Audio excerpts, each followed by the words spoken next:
అందరికీ నమస్కారం. కువైట్లో దాదాపు 33 లక్షల మంది ప్రవాసులు ఉంటే అందులో 10 లక్షల మందికి పైగా భారతీయులు ఉన్నారు.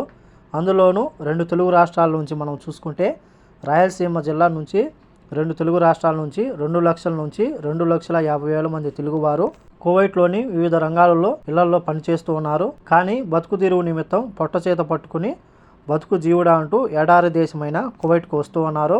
కువైట్కు వస్తుంటే ఇక్కడ చాలామంది అనారోగ్యంతో మరియు రోడ్డు ప్రమాదాల కారణంగా మరణించడం చాలా బాధాకరం. తాజాగా బ్రతుకు తెరువు కోసం కువైట్కు వచ్చి ప్రమాదవశాత్తు అన్నమయ్య జిల్లా ఓబులవారిపల్లికి చెందిన ఓబిలి సుబ్బనరసింహారెడ్డి గారు ప్రాణాలు కోల్పోయారు. ఈయన కొన్నేళ్లుగా కువైట్లో క్రేన్ దగ్గర ఉద్యోగరీత్యం పనులు చేసుకుంటూ కుటుంబాన్ని పోషించుకునేవారు. డ్యూటీకి వెళుతూ ఉండగా ఎదురుగా వస్తూ ఉన్న ఇసుక లారీ వ్యాను ఢీకొనడంతో వెనుక భాగంలో కూర్చున్న ఇతను అక్కడికక్కడే మృతి చెందినట్లు కుటుంబ సభ్యులు స్థానిక మీడియాకు తెలిపారు. ఏది ఏమైనా సరే రోడ్డు ప్రయాణాలు చేసేటప్పుడు చాలా జాగ్రత్తగా ఉండండి.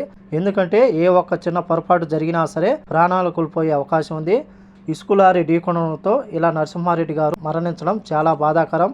ఆయన యొక్క ఆత్మకు శాంతి కలగాలని కోరుకుంటూ అలాగే ఆ యొక్క కుటుంబానికి ఆ యొక్క దేవుడు ధైర్యాన్ని ఇవ్వాలని చెప్పి మనమందరం ఆ యొక్క దేవుని ప్రార్థిద్దాం. ఇలా లక్షల మంది తెలుగువారు మనం చూసుకుంటే భారతీయులు మనం చూసుకుంటే ప్రతిరోజు పనుల నిమిత్తం ఒక చోట నుంచి మరొక చోటకు వెళ్ళి పనులు చేసుకుని మళ్ళీ వస్తూ ఉంటారు. ఇటువంటి నేపథ్యంలో కొంతమంది నిర్లక్ష్యమైన డ్రైవర్ల వల్ల రోడ్డు ప్రమాదాలు జరుగుతూ ఉండడంతో చాలా మంది అమాయకులు ప్రాణాలు కోల్పోతూ ఉన్నారు. కాబట్టి కువైట్ లో ఉన్న మన డ్రైవర్లు కూడా ఇటువంటి విషయాల్లో చాలా జాగ్రత్తగా ఉండండి. అందరూ చాలా జాగ్రత్తగా ఉండాలని కోరుకుంటూ ఈ వీడియో నచ్చితే లైక్ చేయండి, షేర్ చేయండి, సబ్స్క్రైబ్ చేసుకోండి. నెక్స్ట్ వీడియోలో మళ్ళీ కలుద్దాం. జై హింద్.